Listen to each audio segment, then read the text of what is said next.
What is going on? Welcome back to another episode of It's a Blast podcast. My name's Mike, also known as the EOD Happy Captain on X. Today, I'm sitting down with Luke Whitwell, a cadet currently at Florida State University who just found out that he's going to branch Explosive Ordnance Disposal. Now, on this show, I normally talk to a lot of veterans and active duty service members, but I thought it would be pretty cool to talk to a cadet and find out what it is that makes them want to join the military. If you like the content that I'm producing, please go ahead and like and subscribe. Let's get started.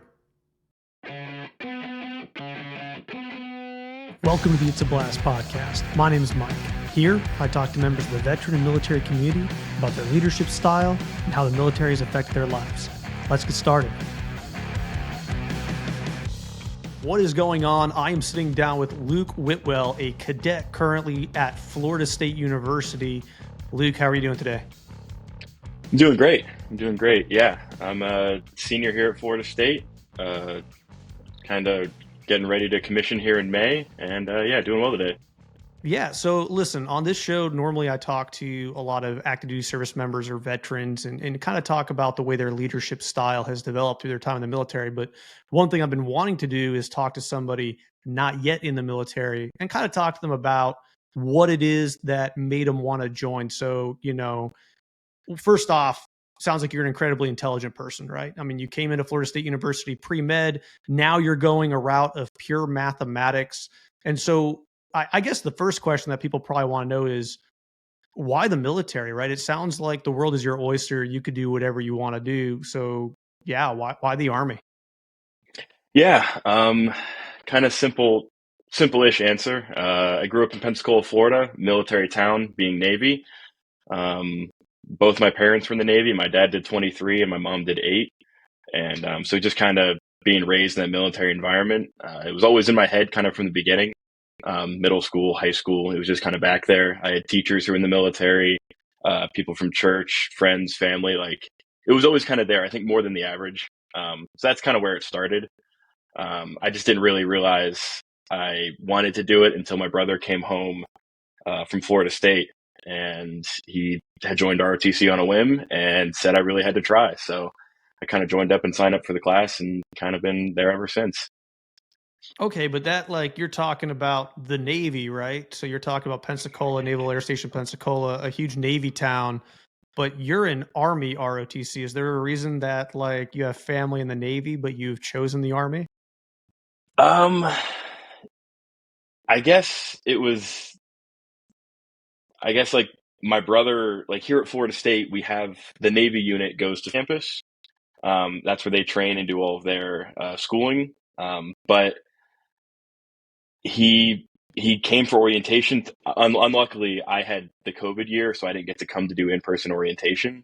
But my brother, when he did, he stopped by the tent and they gave them their spiel, the Army ROTC, and he signed up for the class and really, really enjoyed it. Said PT was fun, and he like really found his group. And then he came home. I was still a senior in high school, and he said, "Dude, you got to try it." And that's when I signed up for the class. And I had no preference over Navy or Army. I mean, I grew up the Navy brat, but once I joined the Army, or once I saw the ROTC, the Army ROTC, I fell in love with it. It was awesome. So did you come into ROTC your freshman year contracted, meaning you'd already obliged yourself to be in the military, or was it kind of I'm going to try this out, and if it's not for me, then no harm, no foul? It was exactly that. I signed up just for the class. It was a 1-credit class your freshman year, and I had no intentions of commissioning or of taking the scholarship immediately. It's the same thing my brother had said, was just see how it is for a year, and if you don't love it, there's no commitment. That's fine. But if you really do like it, then you can start getting paid, and the commitment will incur. So it was that. I didn't take a scholarship till the end of my sophomore year, actually. Okay. And just when we talk about ROTC scholarship, what are we talking about? What is the military paying for? So they give you 2 options. It's either tuition, full tuition, or a room and board stipend. So I chose for the latter, since here in Florida they pay for tuition through the Bright Futures program. So I chose the latter, or the room and board. and they give it's a great scholarship for room and board. Plus, they cover books and they give a stipend every month. So, it turns out to be a nice sum of money for a college student. Yeah, no, I mean, that's not bad at all, right? I mean, I remember being a young broke college kid, and so like having your tuition paid for, your room and board paid for, and getting some money on top of that, that does sound pretty awesome. Can you kind of walk people through, once you commissioned, or I'm sorry, once you contracted and you went to CST, Cadet Summer Training, how did you do out there? What was that experience like for you? Oh yeah, it was great. Summer training was awesome. I went in July and August of last year, CST Summer Training 23, and it was great. I mean, it was kind of my first real big Army training event. I'm not prior enlisted. I didn't do basic training or any of those other things like some of my peers had. So it was my first time kind of being away for a month with the Army doing formal training. And it was kind of as expected. I mean, Florida State does a great job here preparing for summer training. Like the land navigation, the PT test, the graded patrolling out in the field. All of it was, I mean, it was a great experience. I learned a lot getting to hear from all the other cadets from all over the country. Um, I had heard from some of our cadets from the prior regiments over the summer that it was really good and that you know it was tough, obviously, but Yeah. that it was a really rewarding experience getting to graduate and come back to school. Yeah, I was actually really surprised. So, I'm prior enlisted. I did cadet summer training in 2017. And I remember before I went thinking, I've been in the Army for a while. This is going to be easy. This is going to be a cakewalk. And instead, when I got there, it was most certainly not, right. It was 30 days out in the field at Fort Knox, rucking everywhere you go, eating MREs, not really showering a whole lot. And at the end of it, I remember thinking that is some of the best military training I've done in my career. And I was really, really impressed with what we put cadets through as a military. What was that experience like having people not from Florida State University around you, right? So not your collective normal group of people, but effectively strangers.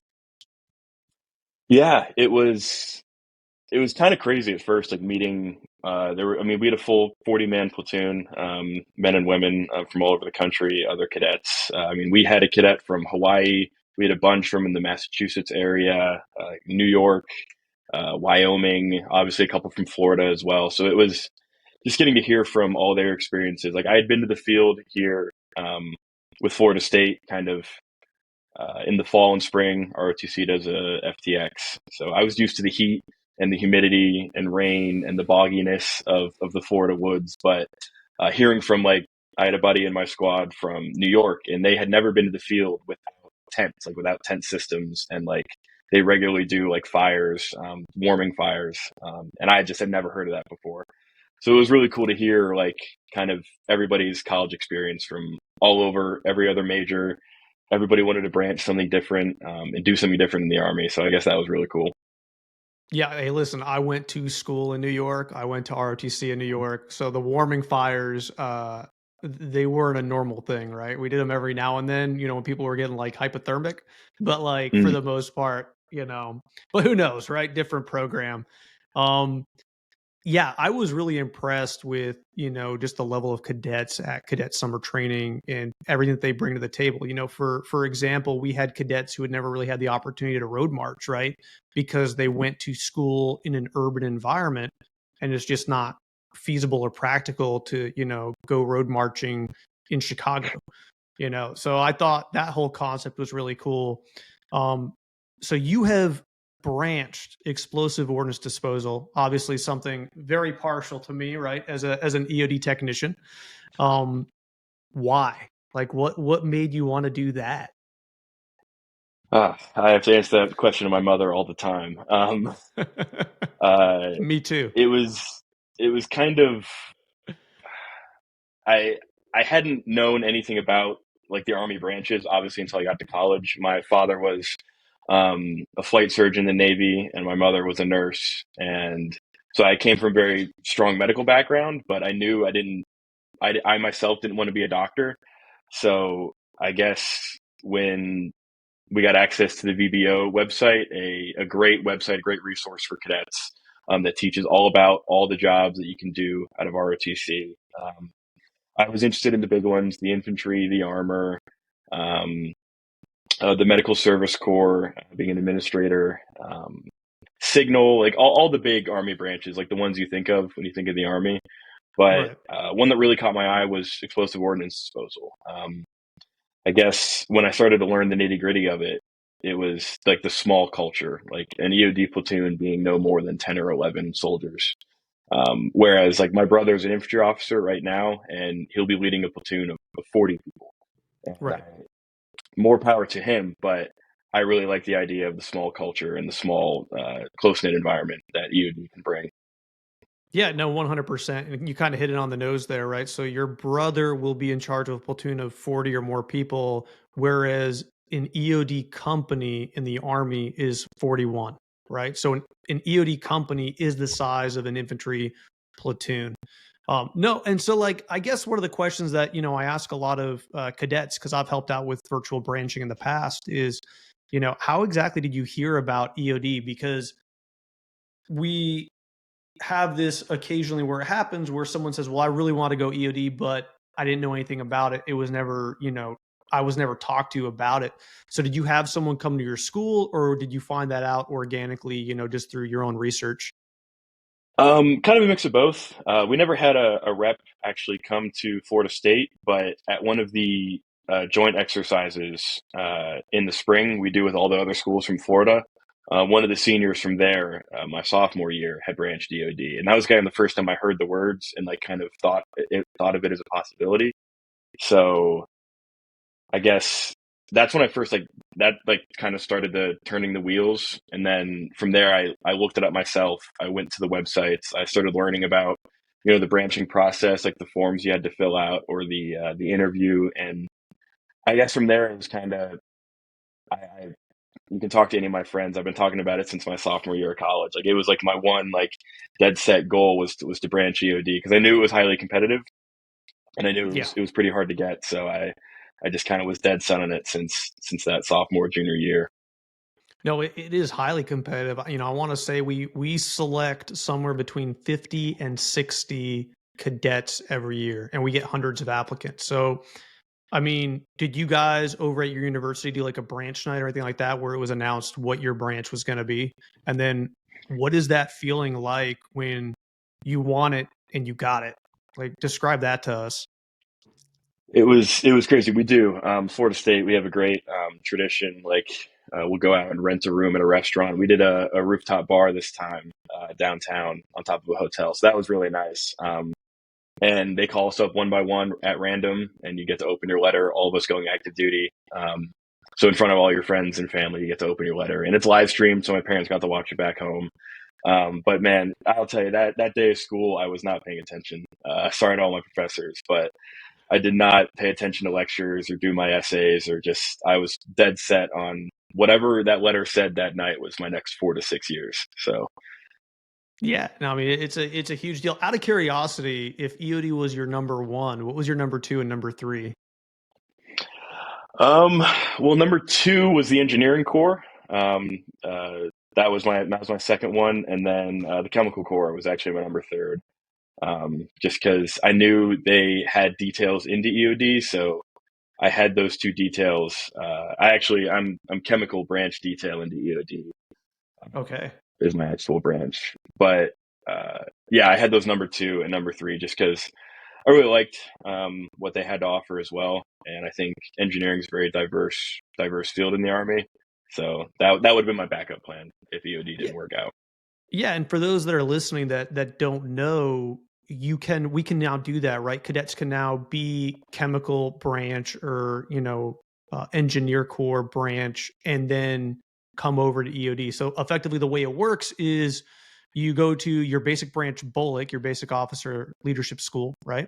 And then from there, you'll come to EOD school. You'll do your EOD time as a platoon leader, and then when it's time for you to go back to the captain's career course, you will go back to your basic original branch. with the hope that you take some information from EOD and, help out with your basic branch component back there. So it's a really cool program that's only recently started in the last couple of years. I'm super happy you got a chance to do that. Right. So you are looking at Mhm. commissioning in May, correct? Yeah, May 4th, actually. On May Oh, 4th, we nice. commissioned that morning. Yeah. Nice. That's awesome. Like that's the weekend of the EOD memorial and everything. So that's pretty cool. And then from there, can you kind of describe what happens next for you? Yeah, absolutely. I thankfully have gotten my BOLIC date, my leadership course date for the chemical corps. So on May 17th, I'll report to Fort Leonard Wood, up in Missouri. And for there, I think classes start the 17th is a Friday, so I start on that Monday. I think the 20th or the 19th. And then from there, it's 16 weeks of chemical school. Up there learning about CBRN and hazmat and all the stuff that can bring to the table. And then I'll graduate there on September 13th. And then from there, I'm not really sure when the EOD school starts after that, but that's kind of my 50-meter target, just kind Yeah, of no, 4 months of as chemical it school. should be. Yeah, so you'll go from, Fort Leonard Wood, right, for your 16 weeks of basic officer course, and then you'll head out to Fort Greg Adams in Virginia, and you'll be there TDY, temporary duty for about 2 months, where you'll do EOD phase one. And then after phase one, you will permanent change of station PCS down to Eglin Air Force Base, where I am at. And you will go through EOD phase two from anywhere from 7 to 9 months. It really just depends on when you get here, class date, starting, security clearance, stuff like that. And then you are out to a unit, right? So, yeah, I mean, I'm super excited for you because, I got to be honest, EOD was never something I thought about, right? So, for, my story is kind of, I came in the Army as an 18 X-ray as a Special Forces candidate. It did not go well. I did not get that right. And then I was an enlisted guy. My cadre kind of took me to the side and they said, "Hey, do you want to go to EOD?" And I said, "I have no idea what that is." And they said, "Well, it's something different, right? It's something small community," which is the reason I'd want to be an 18 X-ray to begin with, right? So, I got over to EOD school and kind of the joke was I didn't really realize what it was until we started training. Having said that, if I'd known about it from the start, I probably would have tried to enlist organically as straight EOD. So I've been doing this now for 14 years. This year will be 14 years in EOD. Um, it's awesome, right? It's literally all this stuff. I don't want to hype you up too much, right? But like all this stuff that you just said about, hey, I want to work in a small community with a small group of people that are specialized in a skill set. It is all that, right? It is all that. Um, and just getting a slot makes you highly competitive. Can you kind of talk a little bit about the hire view process and, doing your interview online and what that was like? Yeah. I'll say that's another great part of the cadet summer training. After you're done coming back from the field, they sit you down for a couple days of briefings, kind of to learn about that next step for your senior year as a cadet. And one of the more important ones was going over the hire review process, like interviewing for the branches. And as as I learned, I think it's a new process, like the interviews within the last, I'd say 5 6 years Yeah. the interview started happening. Um, and it's a great way to have the branch actually see you, like have some real face time and learn about why you might want to branch what you do. And so I think there's 17 branches that you can go into. Don't quote me on that. I think it's around there. Um, and they really push you to do at least 3 to 5 interviews of your top three, top five choices. And yeah, it's just a mix of written and recorded answers, where they can ask you any variety of questions. You don't really know until you go into interview about what they ask you, like why you might want to join that, like that you tell about yourself, like what you can kind of bring to the table. And I will say the interview one I was or the EOD one I was very very nervous for, just because that was kind of the high stakes one. But the higher view Yeah. was great. It was a super fluid process. I mean, you can do them all in a day if you want to. You can spread them out however many you want to do. So no, higher view was great.